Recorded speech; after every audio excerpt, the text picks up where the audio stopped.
मेरा नाम है मोहित और आपका स्वागत है हमारे यूट्यूब चैनल हिस्ट्री चैंपियन में। तो जैसा कि आप जानते हो, आपका जो पेपर होने वाला है लीडरशिप एंड पर्सनालिटी डेवलपमेंट, इससे संबंधित एक स्पेशल गेस्ट पेपर लेके आया हूँ इस आपके सामने। स्पेशल मॉडल पेपर जो आपके आने वाले एग्जाम के लिए बहुत ज़्यादा इंपॉर्टेंट है। तो आपको क्या करना है, इसमें हर चीज़ कराऊंगा। पहले मैं सेक्शन 1 कराऊंगा जिसमें अति लघुतरात्मक आते हैं, फिर जो आपके सामने जो लघुतरात्मक प्रश्न देखने को मिलते हैं वो करूँगा, फिर आपको जो निबंधात्मक प्रश्न आते हैं वो करवाऊंगा। पूरा जो एग्जाम का पैटर्न रहता है सेम टू सेम अपन एग्जाम को पैटर्न फॉलो करेंगे, उसी हिसाब से चीज़ों को अपन पढ़ेंगे। लेकिन इससे पहले अगर ये आपको पीडीएफ है, ये टेलीग्राम चैनल पे अपने आपको फ्री में प्रोवाइड करवा दूंगा। टेलीग्राम चैनल का लिंक डिस्क्रिप्शन में दिया है। उसके बाद में आपको क्या करना है, चैनल को सब्सक्राइब करना है और लीडरशिप से संबंधित अन्य वीडियो मैंने प्ले लिस्ट में डाल रखे हैं, वहाँ से जाकर और भी वीडियो देखना चाहते हो तो देख सकते हो। साथ के साथ आपको पता है शादियों का मौसम चलने वाला है और अब त्यौहार का मौसम भी चल रहा है। तो आप अगर आप कोई चीज़ खरीदना चाहते हो तो यहाँ पर जो प्रोडक्ट वाला ऑप्शन है, यहाँ पर मैं आपके सामने अलग अलग प्रकार के जो लिंक है, जो प्रोडक्ट है जिन पे सबसे ज़्यादा अभी ऑफर चल रहे हैं, वो लिंक दे रहा हूँ। आप जाकर कोई भी चीज़ों को खरीद सकते हो। तो चलो शुरू करते हैं अपन वीडियो को। इससे पहले आप चैनल को सब्सक्राइब कर देना है, वीडियो को लाइक कर देना है। पहला प्रश्न है, सबसे पहले अति लघुतरात्मक प्रश्न पढ़ेंगे अपन। सेवक नेतृत्व का क्या परिभाषा होती है? तो सेवक नेतृत्व क्या होता है? देखो, सेवक नेतृत्व क्या होता है? ऐसा नेतृत्व होता है जिसका उद्देश्य क्या होता है, अपने कर्मचारियों की ज़रूरतों को ध्यान रखना। मैं सीधी सीधी बात बताऊँ, कोई मतलब को नहीं परिभाषा न पढ़ना है। सेवक नेतृत्व અહીંયા को है, कोई भी नेता है वो आपकी जनता की क्या करे, सेवा करना चाह रहे हैं। जहाँ जहाँ स्टार्टिंग में कोई नेता करना हो, नेतागिरी करना हो, क्या करेंगे भाई? कोई भी सड़क कौन बन रही तो बच जाएंगा, एमएलए एमपी से बात करेंगे, आंदोलन करेंगे, लड़ाई लड़ेंगे जनता के लिए। समझ रहे थे? कोई आदमी पर केस लागू उन सुलझाने को काम करेंगे। कोई आदमी गरीब है तो उकलेन उन दिखा के लाएंगा, है ना। कोई हॉस्पिटल में बात करेंगे। तो यो क्या है, यो ऐसो नेतृत्व है जिसके अंदर लोगों की सेवा करी जाबो, क्या कहलावा है, सेवक नेतृत्व के नाम से जाना जाता है। समझ में आ गया? जो इम क्या करोगे, जो नेता या कर्मचारी है वो क्या करोगे, आपके जो का नीचे जो लोग हैं, मतलब नेता वो अपना कर्मचारी होगा, बॉस सब अपना कर्मचारी की क्षमता बढ़ाने पे कार्य करोगे, उन्हें सेवक नेतृत्व के रूप में जाना जाए। उदाहरण के रूप में मदर टेरेसा और विनोबा भावे इसके बहुत अच्छे उदाहरण हैं। अगला क्या है, एक ट्रांसफॉर्मिंग लीडर के 2 गुण लिखे। तो ट्रांसफॉर्मिंग लीडर कौन होता है? एक परिवर्तनशील लीडर कौन होता है? અહીંયા को आदमी जो आप थार अंदर परिवर्तन ला दे। मैं थाने एग्जाम्पल समझाया ना, जब एक क्लास जो मास्टर क्लास ली पहली, वीडियो लिंक में दे रखो, जाके पढ़ लियो। के बताया था ना कि कोई भी आदमी है वो प्रेरणा देगो थान, मतलब खुद में थारा अंदर बदलाव लाने की कोशिश करो। जहाँ थे कोई संत आदमी, कोई संत महात्मा का प्रवचन सुनो तो वो क्या करो, थारा जीवन में बदलाव लाने की कोशिश करोगे। समझो, उसको खुद को आचरण है करोगे और फिर थारे जीवन में बदलाव ला के कुछ थाना आगे बढ़ाने को कार्य करोगे। અહીંયા का नेता क्या कहो जाए, અહીંયા का व्यक्तित्व के क्या कहो जाए, परिवर्तनकारी नेता के नाम से जाने जाए। जहाँ कहो कि सुबह टाइम से उठा करो, फोन कम चलाया करो, आपका घर का ही बात माना करो, અહીંયા की बात कहो ना, वही परिवर्तनकारी नेता के रूप में जाने जाए। तो वो क्या करेगा, सबसे पहले आपके अंदर प्रेरणा देगा। क्या करेगा, वो खुद ऐसे कार्य करेगा। सुबह भाई, अब मान लो जो आदमी था ना प्रवचन दे रहे, वो खुद ही सुबह 10 बजे उठ रहे, तो क्या इंस्पायरेशन होगी था ना, कोई नहीं है ना। तो वो खुद आदमी सुबह 4 बजे उठ रहे है, वो अया का काम करें ही जीवन में, जिससे था ना प्रेरणा मिले।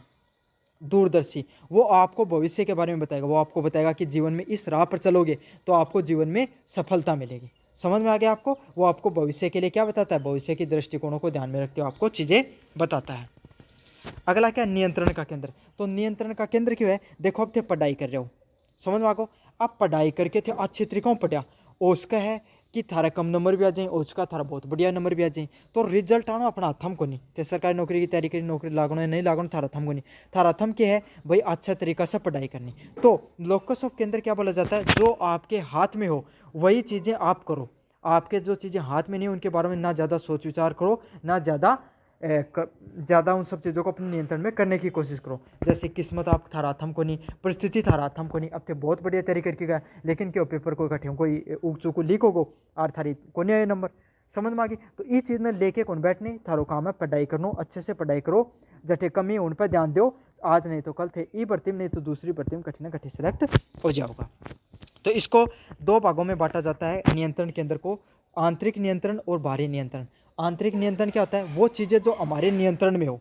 समय का अपने नियंत्रण में क्या है, सुबह सरकारी नौकरी तैयारी करो, सुबह टाइम से उठो, चीज़ान पढ़ो, रिवीजन करो, नोट्स पढ़ो, जो वीडियो कोई टॉपिक कमजोर है ऊपर कमजोरी पर काम करो, मॉक टेस्ट दो, ये चीज़ अपने हाथ में ना। बाहरी ताकतें जो अपना हाथाम को नहीं, एग्जाम टाइम से होगी को नहीं हुआ है, समझ में आ गया, पेपर में सिलेक्शन होगा को नहीं हुआ है ना, पेपर देना जाओगा बीच में बस मिले कौन मिले, ये चीज़ अपना हाथम को ना, ये चीज़ बाद की बात है। तो हर सब चीज़ों पर ज़्यादा नहीं ध्यान देना। तो जो चीज़ें आपके हाथों में नहीं होती उसको क्या कहा जाता है, बाहरी नियंत्रण के नाम से जाना जाता है। अगले वाला पॉइंट क्या है, एक प्रभावी नेता के 2 आवश्यक गुण लिखिए।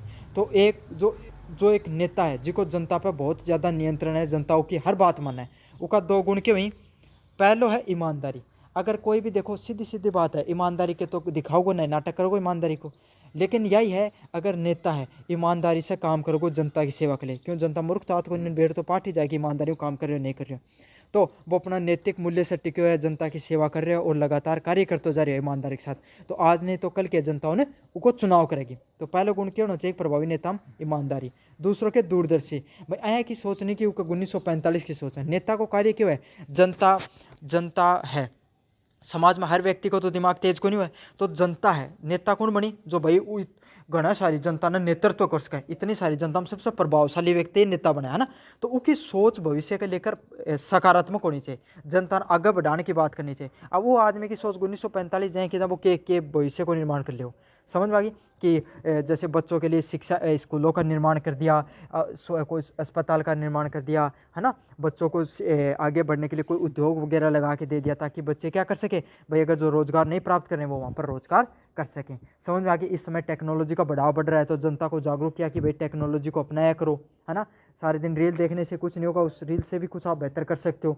इन सब चीज़ों को आपको बताने वाले नेता कैसे होते हैं, प्रभावशाली नेता होते हैं जिनमें ईमानदारी देखने को मिलती है और दूरदर्शिता देखने को मिलती है।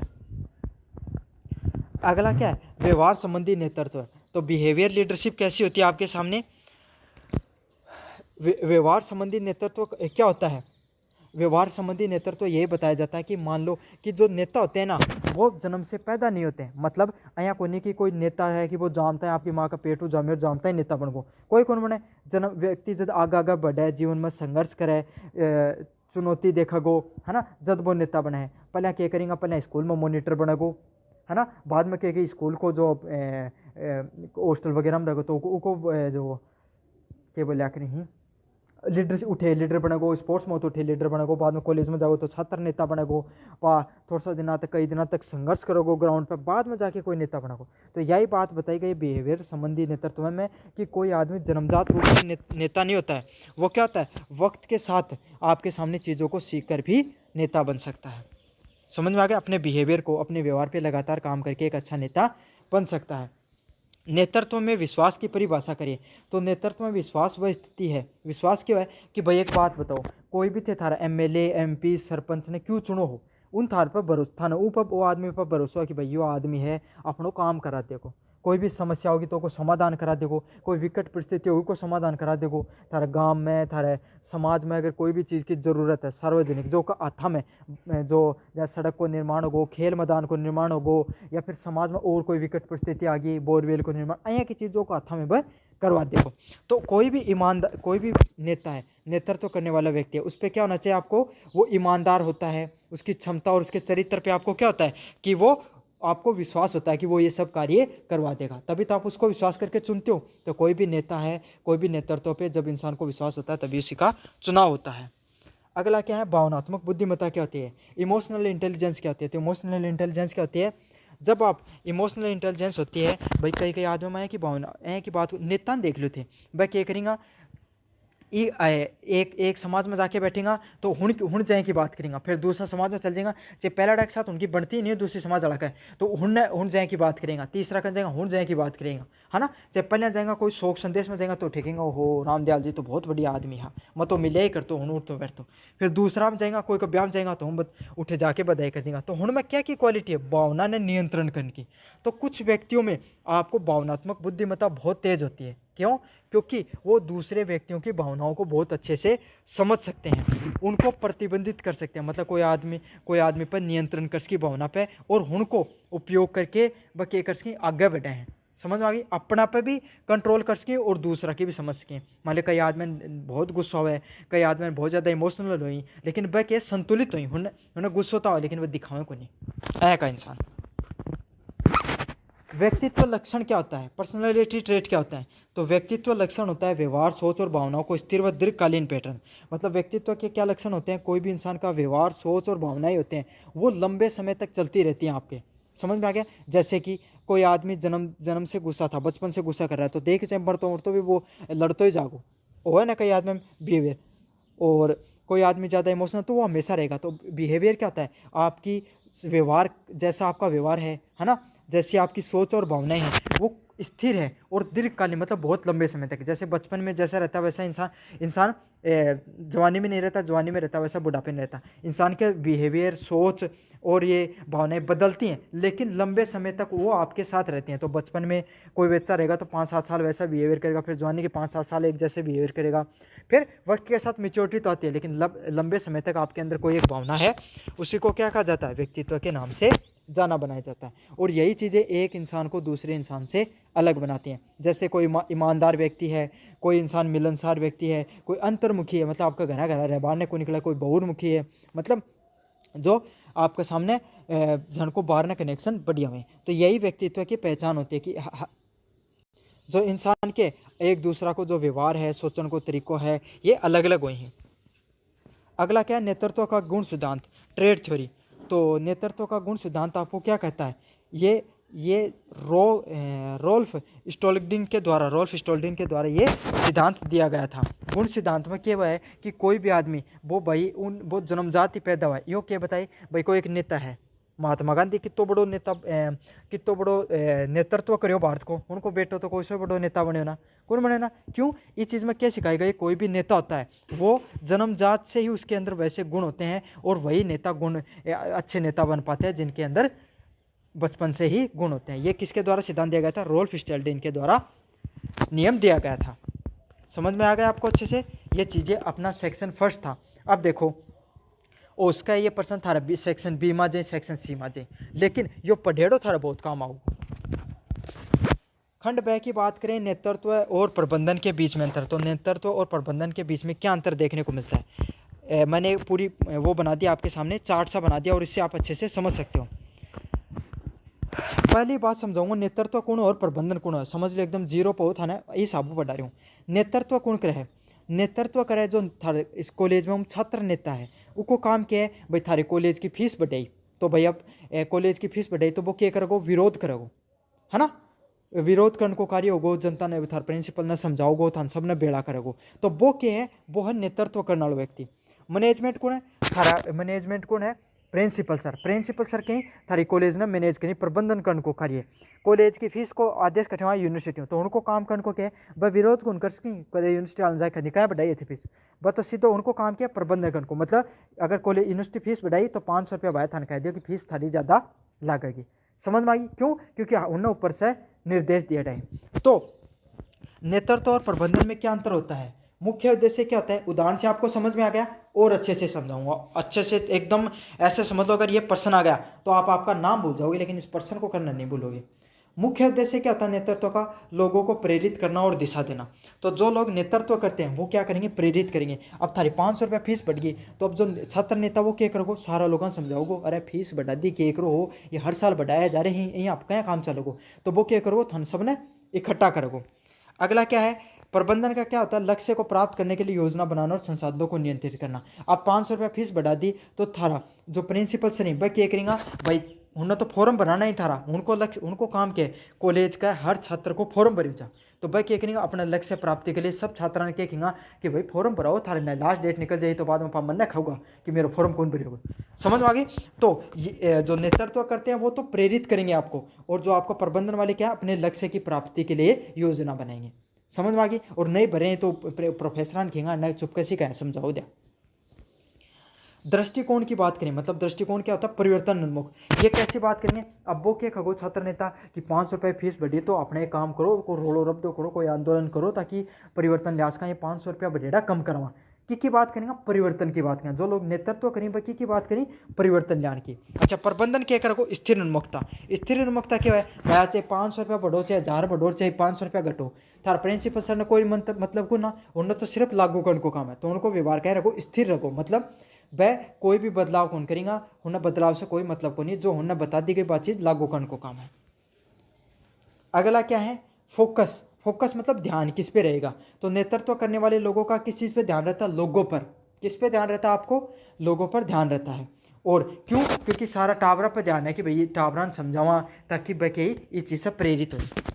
अच्छा, अब जो प्रबंधन करने वाले व्यक्ति का किस चीज़ पे ध्यान रहेगा, प्रक्रियाओं और प्रणाली पर, कि किस प्रकार की हमें प्रणाली लागू करनी है ताकि हर बच्चा वो प्रेरित हो सके। तो किस पे आपको उसका ध्यान रहेगा, प्रक्रियाओं और प्रणालियों पर।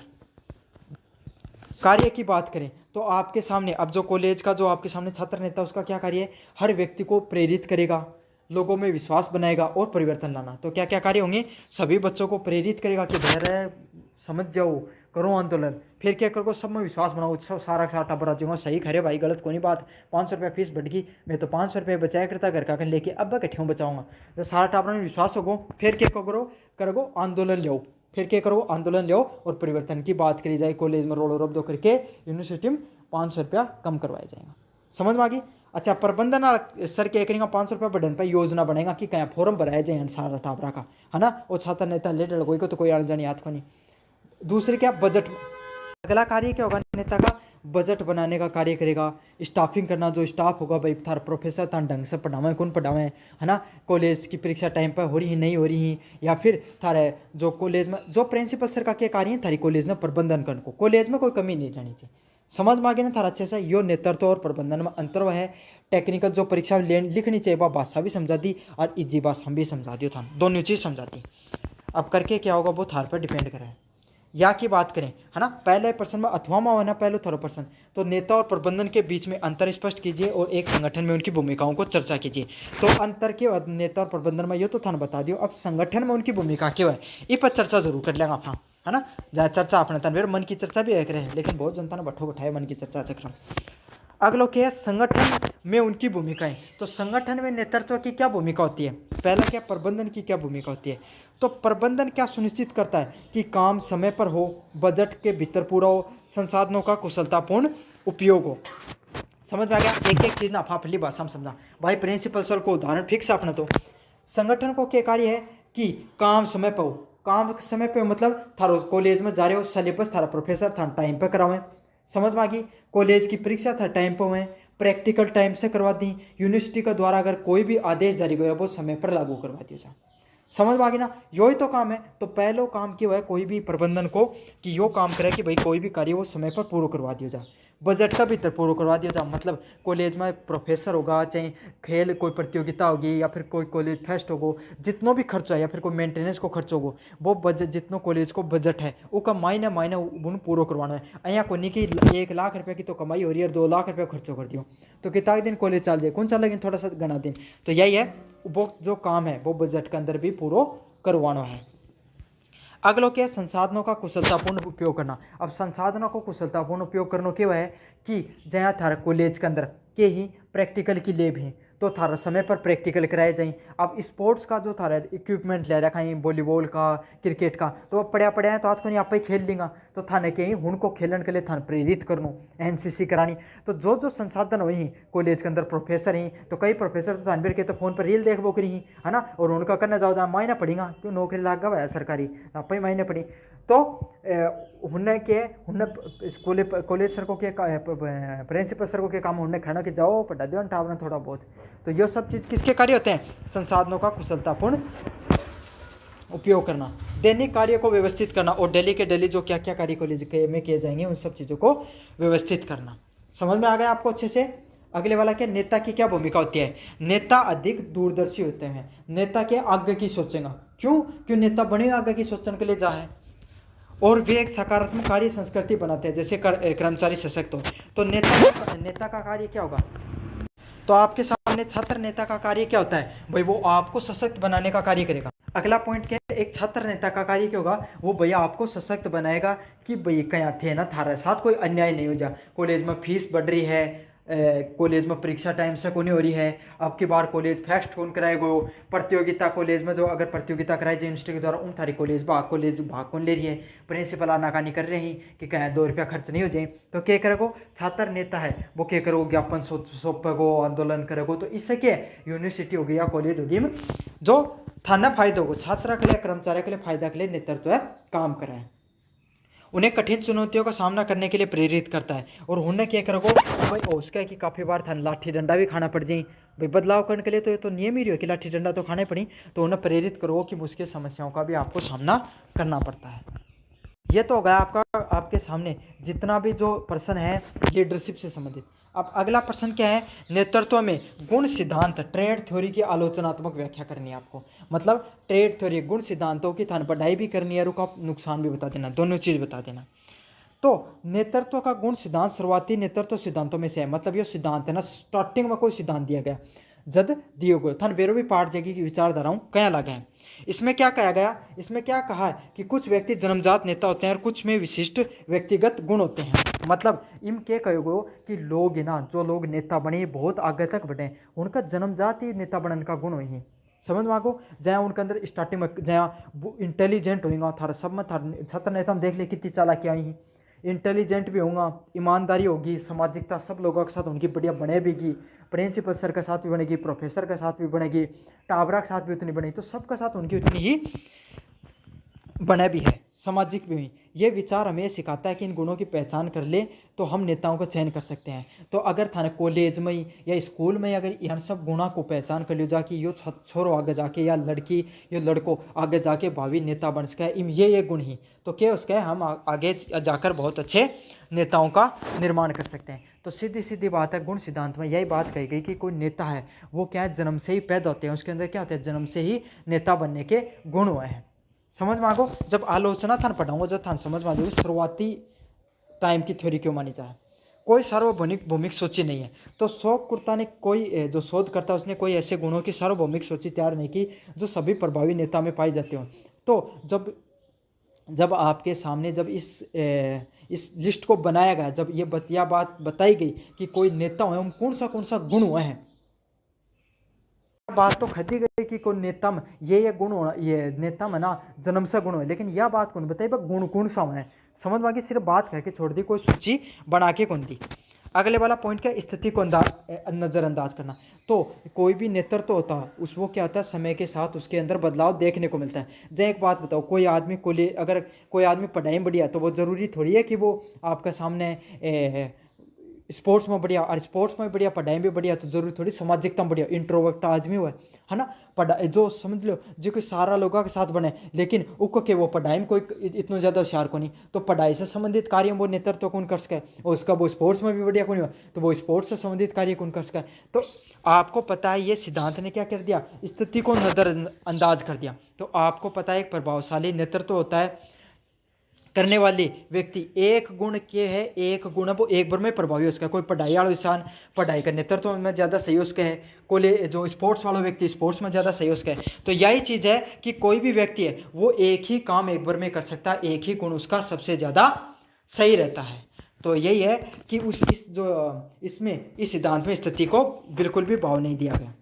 नेतृत्व को सीखने की उपेक्षा, अच्छा इसमें क्या बता दिया, इसमें सारी चीज़ें वो किस पर डाल दी गई, जन्मजात पे। कोई व्यक्ति अगर जन्मजात रूप से गुणवान है, जन्म से अगर उसके अंदर ज्ञान है तो वो क्या करेगा, आपके सामने हमेशा अच्छा ही परफॉर्म करेगा। लेकिन इसमें क्या कर दिया आपके सामने, इसमें जो इससे क्या होगा, अगर कोई आदमी लागन लाग जाए कि मैं तो जन्म हुई होशियार हूँ, मन तो कुछ पढ़ने की जरूरत नहीं, बाद में तो पढ़ने की जरूरत ही कट पड़े स्कूल कॉलेज जाके, समझ में आई।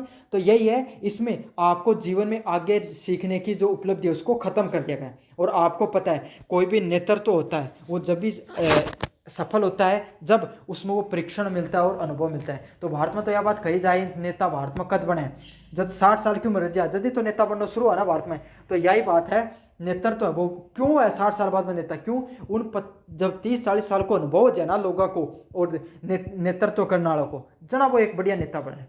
समझ में आ गया। तो अनुभव और परीक्षण का हमेशा महत्व रहता है। इसीलिए इस थ्योरी की यही कमी है कि इसने क्या कर दिया, इसने लोगों को जो नेतृत्व में सीखने की जो कला होती है उसको बिल्कुल ही नष्ट कर दिया।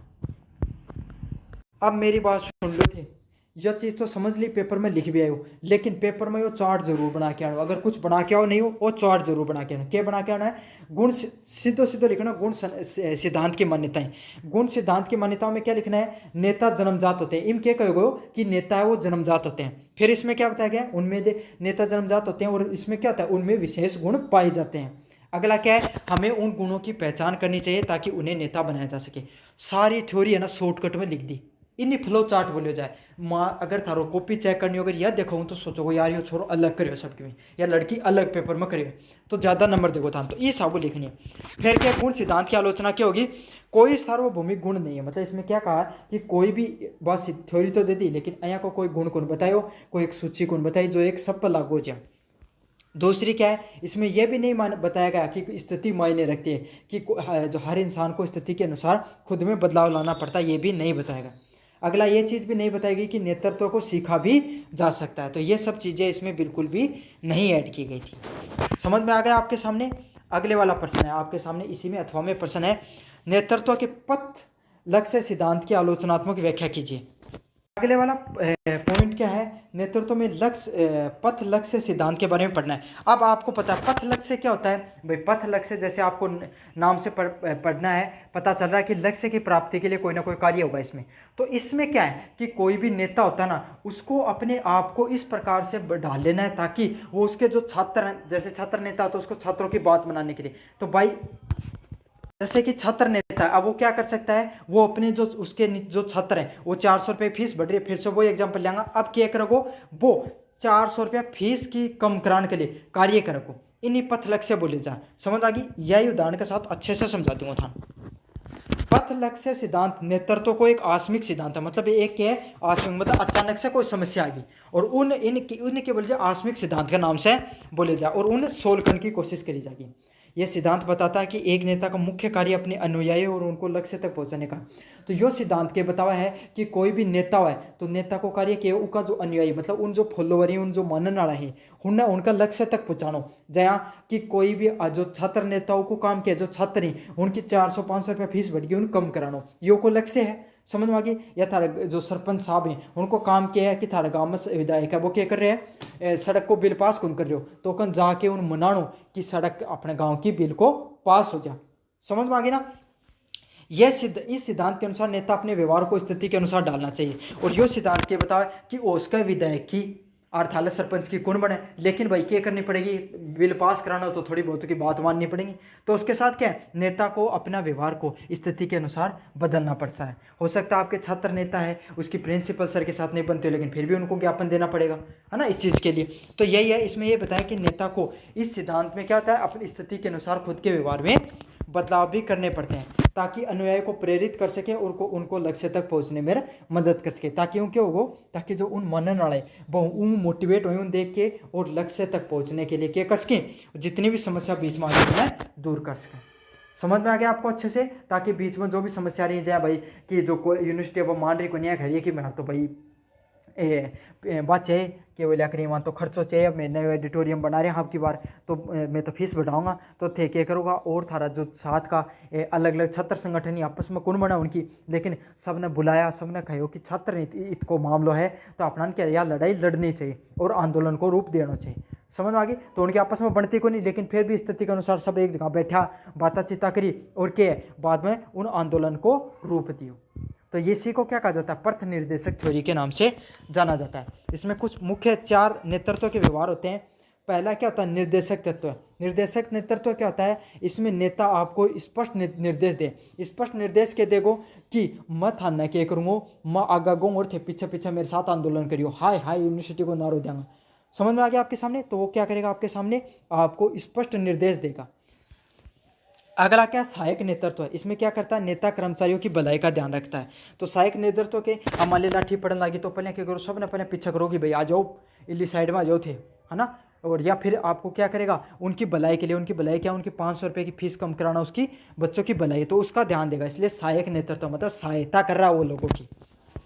अगला क्या, भागीदारी नेतृत्व। भागीदारी नेतृत्व क्या होता है, नेता निर्णय लेने में कर्मचारियों की भागीदारी। तो वो भाई आपका साथ खड़ा होगा, या फिर 5-10 स्टूडेंटों भी पूछो भाई थे भी इस चीज़ में, चलो मेरी तो विचारधारा है, लेकिन थे भी इस चीज़ में राजी हो, कौन राजी। या मान लो कि कॉलेज में था कल्चरल फेस्ट को नहीं हो रहा, या फिर जो स्पोर्ट्स प्रोग्राम होना चाहिए तो वो को नहीं हो रहा कई सालों, तो वो उन्हें पूछो भाई थे मैं तो एक लो आंदोलन करके क्या करूँ, थारी भी लड़ाई है, थे ये चीज़ में राजी हो, को नहीं राजी हो।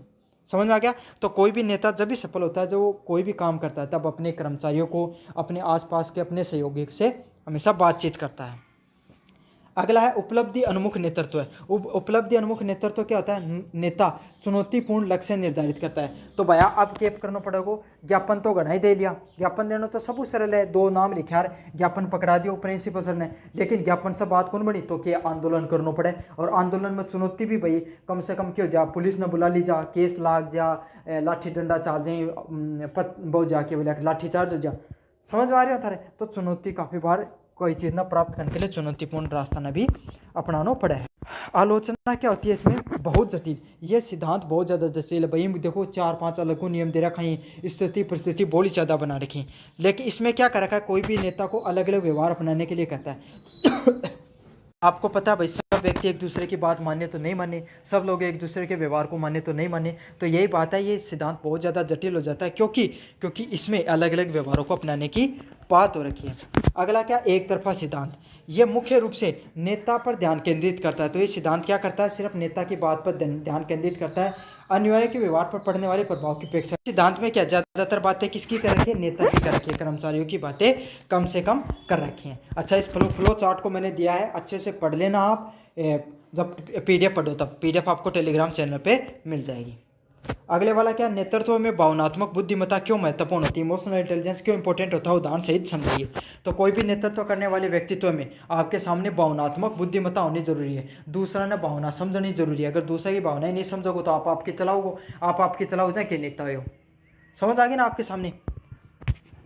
तो नेतृत्व में बुद्धिमत्ता, भावनात्मक इमोशनल क्वोशेंट EQ बहुत जरूरी है, क्योंकि नेता को न केवल अपनी भावनाओं को समझने और प्रतिबंधित करने में मदद करता है। तो आपको पता है भावनात्मक जो नेतृत्व होता है, बुद्धिमत्ता होती है, इसमें क्या होता है? आपको नेता को ना सिर्फ अपनी भावनाओं को समझने और रोकने का। जैसे एक बात सोचो, क्यों है कि कोई एक है कि घटना हुई जिससे क्या कि सब जनता आक्रोशित हो रही है, समझ में आई? कोई गलत घटना होगी समाज में, कोई चोरी की घटना लगातार हो रही है, कोई कठे, या फिर कोई आदमी को मर्डर कर दिया होगा, तो भाई मर्डर हो वो का गाँव में हो कोई नेता का, तो नेता ने बहुत जोर की झाड़ आ रही है, वो क्या करे, और लोग भी झाड़ में गुस्सा में, तो वो क्या करे, एक चाव है तो क्या, तो पुलिस थाना में जाके तोड़ फोड़ कर सका है, या फिर बाहर न बैठ के आंदोलन कर सका है। तो गुस्सा आ रहे होते को मतलब ये थोड़ी कि वो कानून हाथ में ले ले को, है ना? तो अया कौन कर सका ना? तो कोई भी व्यक्ति है वही नेता बनता है जो अपनी भावनाओं पर नियंत्रण करता है, समझे? और कैसा फैसला लेगा? परिस्थिति को समझकर फैसला लेगा, बल्कि दूसरों की भावनाओं को पहचाना और सकारात्मक प्रभाव डालता है। अब जो वो खुद भी गुस्सा में, जनता भी गुस्सा में, लेकिन उनको क्या कार्य है? पहले खुद पर गुस्सा पर नियंत्रण करो, जनता ने भी समझाओगो, देखो गुस्सो थारो जायज है, लेकिन अहिया काम कौन चल है, अपन न्याय कानून पर भरोसा करना ही पड़ेगा, कानून ही न्याय करेगी, है ना? तो अगर अपन लेंगे तो क्या कि वो जाने वाला तो चला गया, उसको तो उसके जो दोषी उसको आज नहीं तो कल ये पकड़ देंगे, लेकिन गुस्से में अगर अपन ने कोई ऐसा फैसला ले लिया कि उसके भाई को और पकड़ के ले लिया, तो बेचारे के घर से एक आदमी भी चला गया और उसका भाई जेल में हो गया, समझ में आ गया? तो इस प्रकार की गतिविधियों से बचना है। तो नेताओं को क्या करना पड़ता है? अपनी भावनाओं को भी नियंत्रित करना है, और जो अपने सहयोगी हैं उनके भावनाओं को भी नियंत्रित करके उन पर सकारात्मक प्रभाव डालता है। तो इनमें भी 2 प्रकार का आदमी होगा, एक तो है दो तोड़ दो कर दो तोड़ फोड़ देखी जाएगी, एक आदमी के को अरे रुको अया काम कौन चल रहा है, तो यो जो उन्हें समझा के बुझा के निर्णय लेने को कार्य करा वो है सकारात्मक, और वो तोड़ फोड़ कराओ वो के नकारात्मक इमोशनल क्वोशेंट पर काम कर रहा है। समझ में आ गई? महत्व की बात करें, आत्म जागरूकता। आपके सामने जो उच्च IQ वाले, जिसका इमोशनल क्वोशेंट मजबूत होता है, जिसको जो खुद की भावनाओं पर ज़्यादा नियंत्रित कर सकता है, वो अपनी ताकत और कमजोरियों को जानता है। भाई वो आदमी बेरो है कि मन गुस्सा ज़्यादा हो, मैं भावनात्मक रूप से ज़्यादा हूँ, तो उन आपकी कमजोर, भाई सब आदमी ने गुस्सा हुआ है, सब आदमी ने इमोशनल हो, हर आदमी इंसान में ईर्ष्या हुआ है, हर आदमी में हर प्रकार की भावना हो, लेकिन कलाकारी कठे है, कलाकारी है उन नियंत्रण करने पर, नहीं करने पर, यही फर्क है, और कोई फर्क हो नहीं। त्याँ सोचो कि वो आदमी गुस्सों को नहीं, गुस्सो सब ना पर वो नियंत्रित कर ले है, समझा? तो आत्म जागरूक आदमी है, उन खुद का बारम बेरो है ना? तो ये चैप्टर था, ये परीक्षा में क्यों आई? सिर्फ परीक्षा में पढ़ के पेपर पास करने के लिए को नहीं, थारे खुद पर भी थे थोड़ा कंट्रोल कर सको, थाने ज्ञान हो जना ये चीज़ों को पेपर जोड़िया गए, ताकि वो क्या, अगर कोई आदमी को ये पता है कि मुझे ज़्यादा गुस्सा, तो वो क्या करे? अपनी भावनाओं पर नियंत्रित कर लेगा, गुस्से वाली परिस्थिति में गुस्सा दिखाएगा नहीं, तो वो क्या आत्म जागरूक व्यक्ति है, और इससे क्या होता है? ऐसा व्यक्ति ज़्यादा बेहतर फैसले ले पाता है।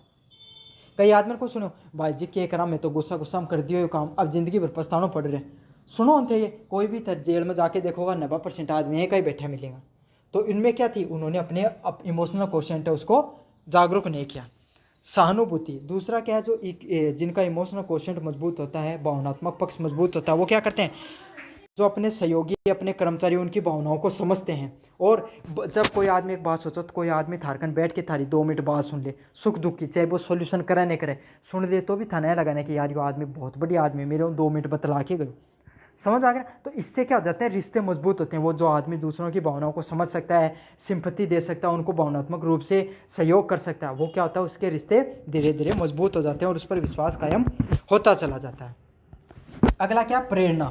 तो जिनका इमोशनल क्वोशेंट मजबूत होता है वो नेता न केवल खुद को प्रेरित करते हैं बल्कि दूसरों को भी प्रेरित करने में सक्षम होते हैं। तो भाई जिनको इमोशनल क्वोशेंट मजबूत होगो वह सबसे पहले खुद ने भी प्रेरित करेगा और दूसरा ने भी प्रेरित कर सकें। समझ में क्यों, उनको भाई मान लो कि लोग निराश हो रहे हैं, समझ में आई कोई घटना हो गई है कि कोई कंपनी थी, कंपनी छोड़ो, थारी कॉलेज में फीस बढ़ रही है तो 60 टाबर निराश हो रहे हैं कि भाई को नहीं, या ऐसा समझ लो कि रिजल्ट बहुत खराब है कॉलेज को, तो सारा बच्चा क्यों होगा, निराश होगा। तो क्या करे, सारे छात्र नेता सबने समझाओगो कि एक तो प्रोफेसर ने पहले समझाओ कि पढ़ाया करो को मुकम था टाबर, दूसरी बात टाबर समझाओ कोई बात को नहीं, रिवोल्यूशन को फॉर्म बनाऊंगा, आप थोड़ा आंदोलन करांगा कि कोई गलती है तो वह सही कर ली जाए। तो लोगों प्रेरित करने को भी कार्य करा, नेता काम ही प्रेरित करने को है।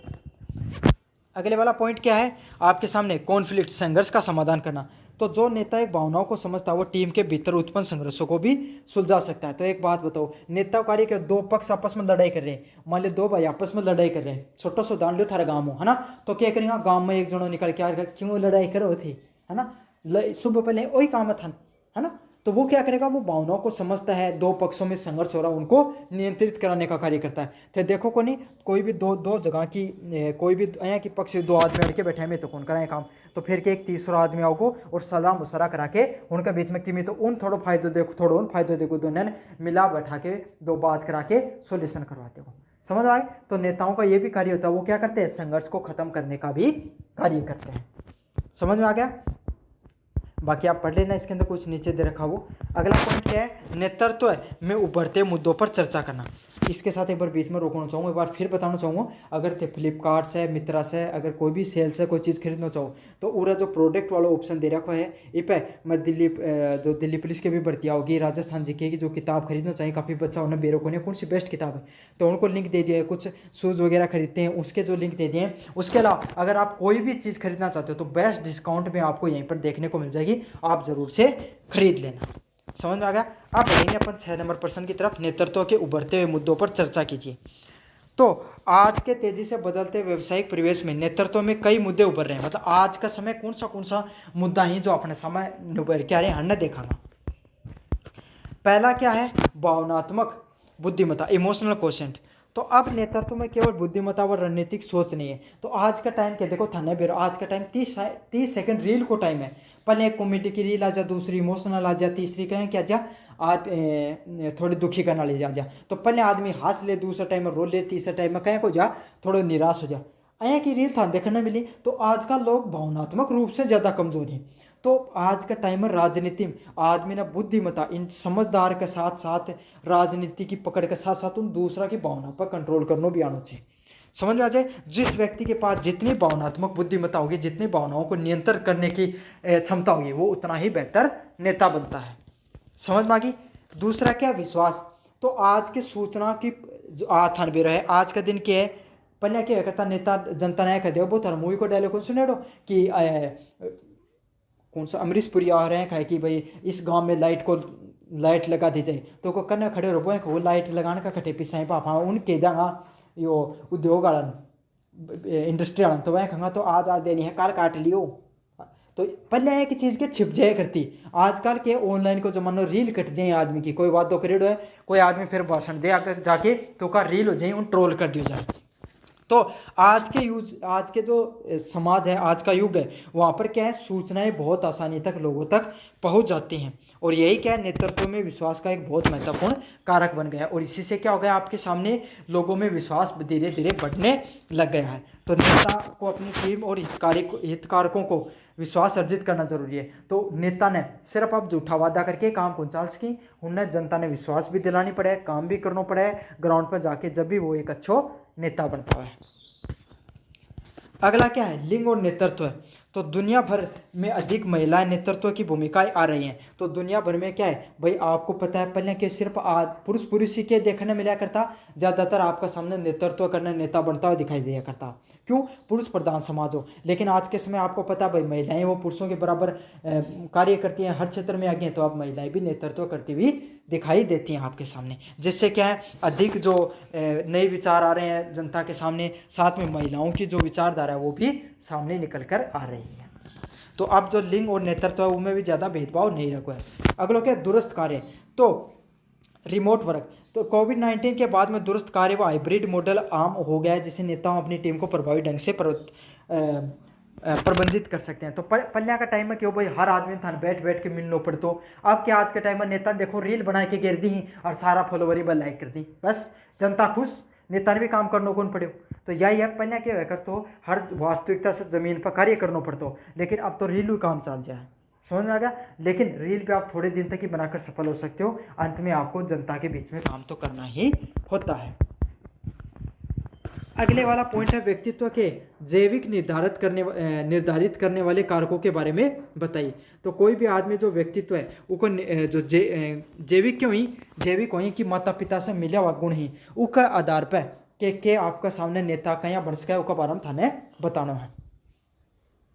व्यक्तित्व के जैविक निर्धारण करने का तात्पर्य उन कारकों से है जो हमारे शरीर के आनुवंशिकता से संबंधित होते हैं। मतलब जैविक निर्धारक के वही कि जो अपने शरीर में जो बदलाव दिखाई दें, जो शारीरिक रूप से कोई आदमी गुण वहीं पैदा होता है वह केवल जैविक गुण के रूप में जाने चाहे। सबसे पहले क्या है, अनुवांशिका। तो थाने एक बात बताओ, अया को सुनो भाई, उनको तो पिताजी थान बेरो बड़ो नेता हो जाना, वो भी नेता तो बनेगो। क्यों? क्योंकि उन अनुवांशिकता से एक गुण मिले रहे। समझ में आ गया। तो अनुवांशिकता एक व्यक्तित्व का बहुत अच्छा गुण होता है, जिसमें जो हमारा व्यक्तित्व है उसके जो लगभग लक्षण हमें कहाँ से मिलते हैं, आपके माता पिता से मिलते हैं। जिसमें हमारा जो स्वभाव कैसा होगा, हमारी ऊर्जा कैसी होगी, हमारी बुद्धिमत्ता कैसी होगी, वो कहाँ से मिलती है, हमारे माता पिता के द्वारा। जैसे उनका व्यवहार होता है वैसे उनके द्वारा हमें मिलती है। अगला क्या, मस्तिष्क। तो मस्तिष्क की संरचना सीधो बुद्धिमत्ता। भाई जितना तेज का माता पिता होगा या फिर बुद्धिमत्ता, वो आया तो आज को नहीं, अब थे कोई 5 किलो बाजार में ले आके बुद्धिमत्ता ले आसको, क्रीम पाउडर तो लगा उसको चेहरा पर, लेकिन बुद्धिमत्ता तो थान की करनी पड़े कि तो जैविक रूप से मिले या फिर ते मेहनत कर करके सीख को। अगला क्या, शारीरिक संरचना। तो शारीरिक संरचना भी वही थारी हाइट कितनी होगी, थे मोटा होगा पतला होगा, है ना, और स्वास्थ्य कया को होगो, जन्मजात कुछ बीमारी होंगी को नहीं होंगी, ये कि पर डिपेंड करें थारा माता पिता पर या जैविक कारक पर निर्भर करें हैं। अगला क्या, हार्मोन। तो शरीर में हार्मोन का स्तर भी व्यक्तित्व के लक्षण होते हैं, उनको प्रभावित करता है। भाई कोई आदमी ने बचपन से ज़्यादा हार्मोन उत्तेजित हुए तो क्यों है, ज़्यादा गुस्सा हुआ, इमोशनल ज़्यादा हुआ, तो हार्मोना को स्तर भी बहुत अधिक तक डिपेंड करे कि भाई जहाँ का हार्मोन ज़्यादा निकलेगा वह कोई आदमी को व्यक्तित्व को निर्माण हो जाएगा। अगले वाला प्रश्न है आपके सामने सेक्शन बी में सबसे लास्ट वाला प्रश्न, मुख्य व्यक्तित्व लक्षण के वर्णन कीजिए। मतलब व्यक्तित्व को समझने के लिए सबसे प्रसिद्ध मॉडल है बिग 5 का मॉडल। समझ में आ गया। मुख्य व्यक्तित्व को लक्षण को समझने के सबसे बढ़िया मॉडल कौन सा है, बिग 5 मॉडल के नाम से जाना जाता है। जिसमें बिग 5 में क्या क्या चीज़ आती हैं, पहला होता है अनुभव के लिए खुलापन। समझ में आ गया, क्या देखने को मिलता है आपको, अनुभव के लिए खुलापन। इसमें क्या होता है, लोग कल्पनाशील, जिज्ञासु और नए अनुभव के लिए खुलापन होता है। मतलब कुछ लोगों की विचारधारा क्यों है, बस नई विचारधारा जल्दी से अपना ली, समझ, खुला विचार हुई उनका। समाज में महिला ने अपनी जो बेटियों बहन बेटियों ने बाहर जान देने को, कोई नई तकनीक अपनानी होगी, प्रोफेशन में भी कोई नई चीज़ अपनानी होगी, बस जल्दी से अपना ली है ना। क्यों? क्योंकि उनका जो विचार है बल्कि खुलापन से जुड़े हुए हैं। अगला क्या है, कर्तव्य निष्ठा। तो कर्तव्य निष्ठा क्या, ऐसे लोग क्या होंगे हमेशा आपके सामने कर्तव्य निष्ठ होंगे। मतलब उन्हें जो जिम्मेदारी दी जाएगी, जया कि उन्हें सुबह पहले कह दियो कि जा रहे सुबह पहले घर जा अपना बाहर ना जाके कोई सामान लेके आना है, तो कई क्या करेंगे घर जाके तो सामान लेने का बना जाऊंगा, आपको ढाई लाख साथ डोलता रहेगा सामान, चाहे 12 बजे तक पूछ रहे हैं शाम को 5 बजे तक। समझ में आ गया था। तो कई ब कर्तव्य निष्ठ आदमी को नहीं, और आया को टाबर जी नया कह दोगे कि भाई घर अपना नहीं की जरूरत है, तो भाई साहब लगा के जोड़ तोड़ चाहे 12 बजे ले दी 11 बजे, तो वो कौन सा कर्तव्य निष्ठ व्यक्तित्व के रूप में जाना जाए। वो लोग संगठित रही, जिम्मेदार रही और मेहनती लोग हुई, उन्हें क्या कर्तव्य निष्ठ व्यक्तित्व के रूप में जाने जाए। और वह लोग क्या जल्दी अपने जीवन में सफल हो जाए और अनुशासित भी रहे। भाई डिसिप्लिन आदमी तो इनका काम कर सके। अगला क्या, बहिर्मुखी। तो बहिर्मुखी लोग कैसे होते हैं, जो एक्स्ट्रोवर्ट आदमी होते हैं वो कैसे होते हैं, मिलनसार होते हैं, ऊर्जावान और सामाजिक व्यक्ति होते हैं। तो ऐसे वाले व्यक्ति जो जल्दी से हर कोई के साथ मिल जाए, तो थारा है कौन, थारे ग्रुप में देख रहे हो कोई ना कोई भाई लो या थारी कोई फ्रेंड होगी लड़के की, जिम देख रहे हो कि सबका साथ बने है, वह बाहर ना जागी कोई के साथ 2 मिनट बदलाओगी, सबका साथ जल्दी से बन जाएगी के, तो को व्यवहार क्या है बहिर्मुखी व्यक्तित्व है। तो जो नेतृत्व करने वाले व्यक्तित्व में बहिर्मुखी व्यक्तित्व होना बहुत ज़्यादा जरूरी होता है। क्यों? क्योंकि भाई लोगों पर प्रभाव क्या डाले, भाई जो आदमी जल्दी से लोगों के साथ भावना समझ जाए, जल्दी से मिलजुल ले, वही आदमी तो ज़्यादा चाहेंगे जनता। तो यही है, बहिर्मुखी व्यक्तित्व होना भी जरूरी होता है। अगले वाला पॉइंट क्या, मिलनसार। तो आपको पता है, अगर आप नेतृत्व करना चाहते हो, नेता बनना चाहते हो, तो आपका व्यवहार कैसा होना चाहिए, सहयोगी होना चाहिए, आप दयालु होने चाहिए और भरोसेमंद व्यक्ति होने चाहिए। जनता थार पर भरोसा भी करना चाहिए, दयालु भी होना चाहिए थे, और दूसरे जनता को सहयोग भी करने वाले होने चाहिए। वे दूसरों के साथ सद्भाव व्यवहार बनाने की कोशिश करते हैं। तो ऐसे व्यक्ति कौन होते हैं, जो दूसरों के साथ मिलजुल कर रहते हैं और सहयोगी व्यवहार करने का प्रयास करते हैं। अगला क्या, मनोविक्षा क्या होती है, वे लक्षण जो लोगों को तनावग्रस्त, चिंतित और मुंडित हो सकते हैं। तो अया का आदमी जो कि मैं जो ना तो जल्दी से तनाव में कहें कि भी परिस्थिति हो, क्या कहेंगे कर लेंगे, देखी जाएगी जो होगी, मैं अया को व्यक्तित्व समझ में आ गया। तो इनको जो मुख्य व्यक्तित्व के 5 गुण होना चाहिए आदमी में। पहले क्या है, अनुभव के लिए खुलापन, मतलब कोई भी नई विचारधारा जल्दी से अपना लिए, कोई भी कर्तव्य करण में, कोई भी काम करने में सब वो अगर ही बहिर्मुखी रही, सबका साथ बढ़िया मिले, मिलनसार व्यक्तित्व कोई भी व्यक्ति हुए उन साथ जल्दी से उनकी बन जाए। और दूसरों विक्षुब्धता, ये क्यों है कि कोई आदमी जल्दी से कहें कि भी परिस्थिति हो, मुश्किल परिस्थिति पर जल्दी से विचलित क्यों नहीं हुआ। अब ये तो थी थारा समय जो जितना भी छोटा पर्सन। अगले वाले जो बड़े वाले पर्सन हैं, इनको अपन पढ़ेंगे, जो 400 वर्ड में आपको लिखने होते हैं ना, उन शब्दों को अपन पढ़ेंगे। तो नेतृत्व कोई भी संगठन, समाज या उसमें क्या बताना आपको, पहला पर्सन है, विस्तार से नेतृत्व के महत्व की चर्चा कीजिए। तो नेतृत्व है उसका महत्व के बारे में थाने बताना। देखो ये सब पर्सन रिपीट होगा, मैं गारंटी लूँ, यही पर्सन थारे पेपर में देखने मिलेगा, थे देख लियो। नेतृत्व किसी भी संगठन, समाज या राष्ट्र की सफलता के लिए महत्वपूर्ण कारक है। तो आपको पता है नेतृत्व का क्या कार्य होता है, संगठन, समाज या राष्ट्र की सफलता के लिए सबसे जरूरी कारक, सबसे ज़्यादा इंपॉर्टेंट चीज़ क्यों है, आपका सामने नेतृत्व नहीं जानो जा है। यह किसी भी व्यक्ति को निर्देशित करने का कार्य नहीं करता, बल्कि कला है। तो नेतृत्व करना है तो आज कोई आदमी जानता ही कोई आदमी नेतृत्व करना जाए, वो यो एक कला है, हर आदमी का कोई है। एक थान बेरे प्रधानमंत्री, भारत की 150 की जनसंख्या है, करोड़ लोगों की, कोई एक प्रधानमंत्री बने हैं। थारा अपना राजस्थान में 40-50 करोड़ की जनसंख्या, एक मुख्यमंत्री बने, 30-40 लाख लोगों पर एक ये बने, आपका सामने विधायक बने। तो इतने लोगों पर को प्रभाव है, कम कम भाई आधा भी वोट मिली उन्हें, तो कम कम थे देश को भाई 5-6 लाख की तो विधानसभा हुए ही, ऊपर इतना लोगों पर को देखो नेतृत्व है, तुम 2-3 लाख तो वोट देवे ही, तो इतना लोगों ने वो प्रभाव करके रखा है, जाने तो नेता बने। तो यह एक कला है जो हर व्यक्ति का को नहीं है। और ये क्या कैसे बनती है, ये सभी लोगों को भाई वो की विचारधारा, उन लोगों की जो विचारधारा मिले, यदि कोई आदमी के बने एक नेता बन सके है। नेता का कार्य क्या होता है, दृष्टि और दिशा प्रदान करना। तो नेता क्या करता है, नेता अपने अनुयायियों को भविष्य के लिए स्पष्ट व आकर्षक दृष्टि देता है। तो नेता क्या करे भाई, अपना अनुयायी क्या करे कि थान भविष्य में क्या करना है, जहाँ क्या खेगा, जहाँ बेरोजगारी का मुद्दा तो कहेंगा कि बेरोजगारी खत्म कर देंगे, है ना, बढ़िया स्वास्थ्य देंगे, बढ़िया शिक्षा देंगे, महिला आगे बढ़ाऊंगा। तो यहाँ की जो विचारधारा पर बात करी जाए, जो जनता की जो जरूरत है उनको ध्यान रख के अपनी विचारधारा साथ मिला के आगे बढ़ाने को कार्य करें।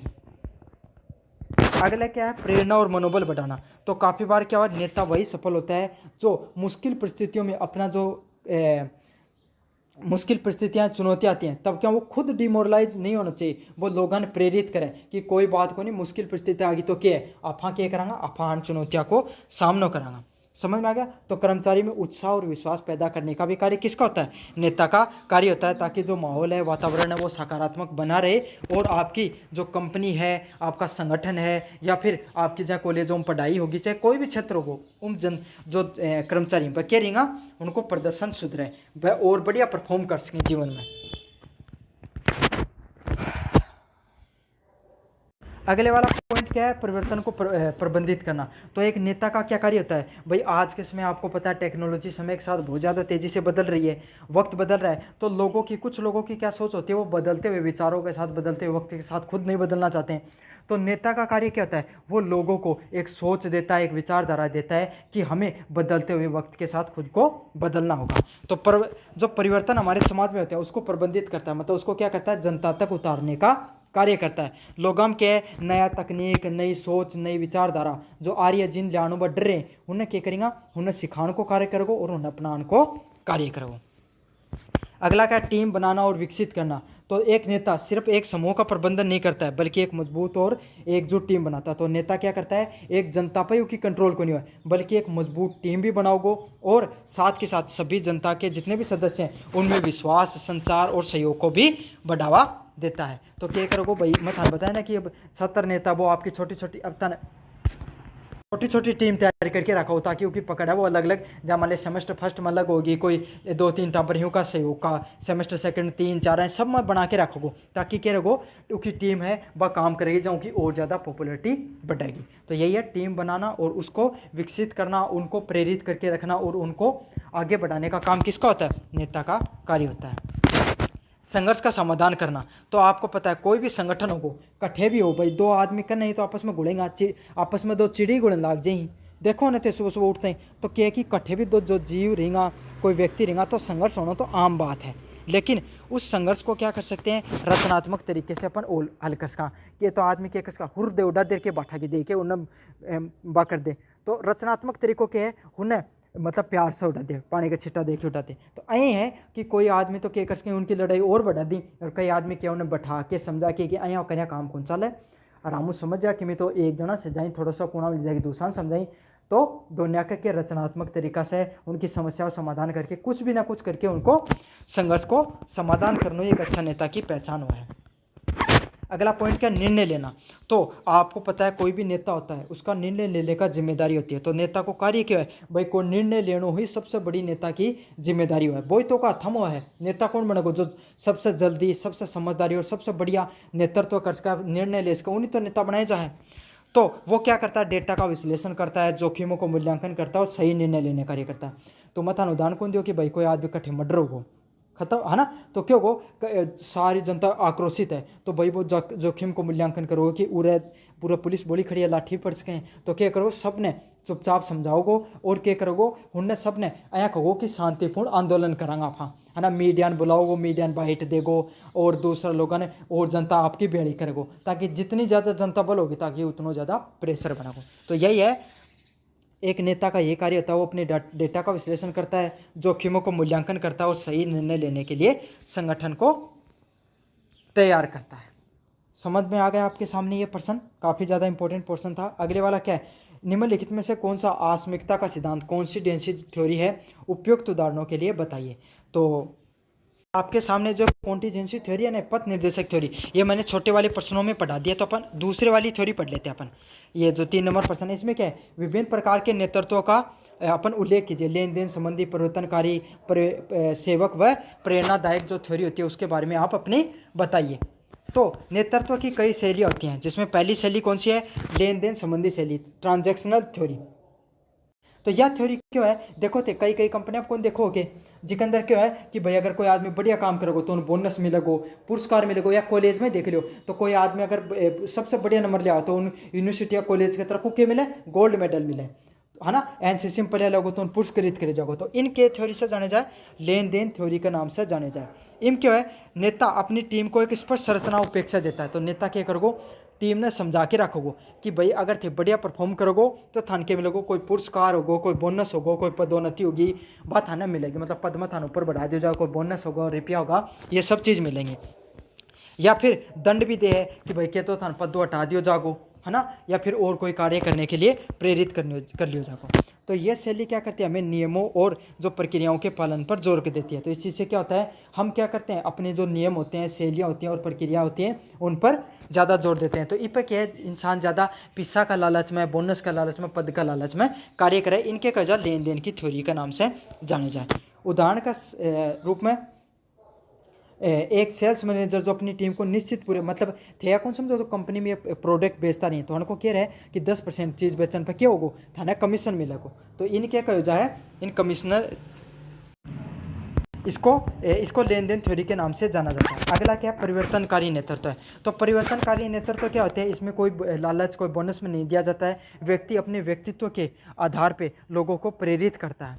समझ में आ गया। और उसमें क्या होता है, टीम में लोग क्या होता है, प्रेरित होते हैं। एक आदमी एक थारी टीम में उनमें एक खिलाड़ी इतनो शानदार परफॉर्म एथलेटिक 400 मीटर को रनर हो, इतो बढ़िया खेलो, वो क्या करो नेशनल जो खेलो इंडिया कैंपेन हुई वो गोल्ड मेडल लेके आए, और बाद में क्या है उन सरकार की तरफ से नौकरी मिल गई कब जब। तो अब क्या सारी जो जनता है वो कोई ने पुरस्कार थोड़ी देखो, लेकिन ऑटोमेटिक थारा सारा कॉलेज का जो छात्र है वो क्या कि रनिंग के प्रति उनको ध्यान भटको, है ना। वो एक दिन आके लोगों ने सारी चीज़ बताई, सारा बच्चा ने, तो वह प्रेरित हो चीज़ है। तो इनके कहा जाए परिवर्तनकारी नेतृत्व का नाम से जाने जाए।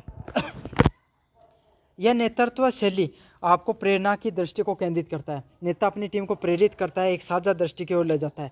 इससे क्या होता है, व्यक्तित्व का विकास के लिए प्रोत्साहित होता है, और इससे क्या कर्मचारियों को मनोबल भी बढ़ा है। तो इम है कि जो कर्मचारी उनको जो नेतृत्व, उनको जो आपका सामने जो भरोसा बढ़ा है, नेतृत्व बढ़ा और मनोबल बढ़ा है, इससे क्या उनकी क्षमता में बदलाव देखने मिला है। उदाहरण के लिए एक सीईओ अपनी कंपनी की दुनिया बदलने वाली तकनीक लाने के लिए प्रेरित करता है। समझ में आ गया आपको सामने। तो वही वाला उदाहरण समझ लो, जो मैंने आपको उदाहरण दिया वो सबसे अच्छा है, वही लिख के आ जाना चाहिए। अगले वाला क्या है, सेवक नेतृत्व। तो सेवक नेतृत्व कौन सा होता है, एक सेवक नेतृत्व में क्या करता है, जो नेता होता है वो अपने अनुयायी की सेवा करने पर विश्वास रखता है। जे आपका सामने जो सरपंच वगैरह बनी, ये के नहीं थाने भी विधायक वगैरह बनी, कोई समस्या होगी, कोई बोरवेल कौन बनी, या कोई बच्चा के साथ कोई गलत होगो, कोई पर केस लागो, तो उनको क्या करेंगे, सेवा ही करेंगे भाई, उन पर केस हटा दियो, कोई बिल पास करवा लिया, कोई ऐ को काम कर दियो जनता को, तो इससे क्या जनता की भलाई हुआ है। तो ये क्या करते हैं, लोगों की टीम बनाकर गरीब आदमी खानों बांट दियो, कोई गरीब कोई आदमी का अगर कोई की शारीरिक बीमारी तो उनसे ही डॉक्टर ने दिखा के सही करवा दियो। तो ऐसे कार्य करते हैं, इसको क्या कहा जाता है, सेवा नेतृत्व के नाम से जाना जाता है।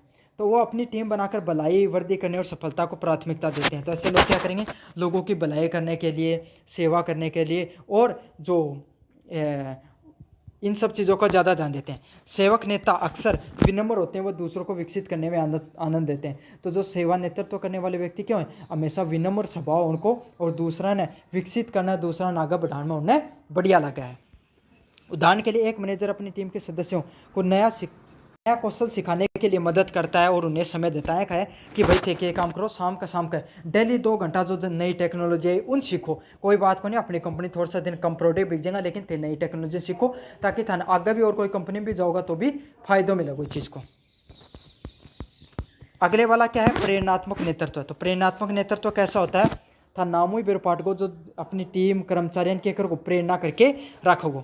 तो प्रेरणादायक नेता अपनी टीम के एक सदस्य को भावनात्मक रूप से प्रेरित करता है। तो किस प्रकार से प्रेरित करता है, आपके सामने भावनात्मक रूप से प्रेरित करने का कार्य करता है, जिससे क्या है, करिश्मा, उत्साह व मजबूत संदेश का उपयोग करता है। तो लोगों ने मोटिवेशनल स्पीकर को नहीं जो है कि बात करेंगे कि बदल देंगे हम दुनिया, सितारों को हम बदल देंगे, तो ऐसी बातें करते हैं, उसको क्या कहा जाता है, परिवर्तनकारी प्रेरणादायक नेतृत्व के नाम से जाना जाता है। जैसे कोच क्या करता है, अपनी टीम को मैच जीतने के लिए प्रेरित करता है कि सुबह 4 बजे उठ कर डेली प्रैक्टिस करा करता है, यो मौका थारकन जीत के दिखा दो, मेरा नाम रोशन करते थे। अया की बात करी तो पहले आप जीत के आए इतनी दूर, तो अभी जीतोगा। क्या आपको कुछ जो नोट्स उन पे टिप्पणी करनी है। तो पहला है प्रभावी संबंधी नेतृत्व। तो प्रभावी संबंध जो थ्योरी थी वो मैंने आपको बता दी है। अब अगले वाला है, इसमें बी नंबर है प्रभावी नेता के गुण। तो एक नेता बनने के लिए आप में क्या गुण होना चाहिए, पहले आपके सामने दृष्टि। तो आपके सामने एक प्रभावी नेता बनने के लिए आपकी जो दृष्टि है, आपकी सोच कैसी होनी चाहिए भविष्य को लेकर, कि आप क्या करो, एक जो आपके कर्मचारी हैं, आपके साथ काम करने वाले व्यक्ति हैं, उनका भविष्य सकारात्मक हो, वो आगे बढ़ सके, इस प्रकार के कार्य करने के लिए उनको प्रेरित करो। करिश्मा, आप दूसरों को आकर्षित करने वाली प्रभावशालीता व्यक्तित्व होना चाहिए। थे इतनी मेहनत करने वाला होना चाहिए, को थारो व्यक्तित्व होना चाहिए, थे पढ़ाई में तो होशियार होना चाहिए कॉलेज में, या फिर तारो बात करने को तरीको तो बढ़िया चाहिए। मतलब एक पूर्णतः संपूर्ण व्यक्तित्व ऐसा होना चाहिए कि दूसरे व्यक्ति आपको देखकर प्रेरित हो सकें। अया उनको मन में यार क्या आदमी। ईमानदारी, आपको क्या, आप जो वादे करते हो सिर्फ वादे करने वाले नहीं, उनको निभाने वाले भी होने चाहिए। नैतिकतापूर्ण से, ईमानदारी से आपका काम करने वाले व्यक्ति भी होने चाहिए। अगला क्या, संचार कौशल, कम्युनिकेशन स्किल। तो अपनी दृष्टि को स्पष्ट करने और प्रभावी ढंग से व्यक्त करने की क्षमता भी होनी चाहिए। तो आपके अंदर क्या होना चाहिए, आप अपनी दृष्टि से अपनी विचारधारा को प्रभावी ढंग से दूसरे लोगों को समझाने वाला आपके अंदर गुण भी होना चाहिए। अगले वाला पॉइंट है निर्णय लेने की क्षमता। तो कठिन परिस्थिति में त्वरित और सही निर्णय लेने की क्षमता भी होनी चाहिए। तो कैसी भी मुश्किल परिस्थितियां हो आपके सामने, आपको कठिन परिस्थितियों में सही फैसला लेने की आपके सामने क्षमता भी होनी चाहिए। कहीं को भी थारो बुरो टाइम चल रहे हो, कहीं की भी परिस्थितियों से भावनात्मक रूप से टूट रहे हो, लेकिन तारा कर्मचारी थाना हर समय प्रेरित करके रखना है।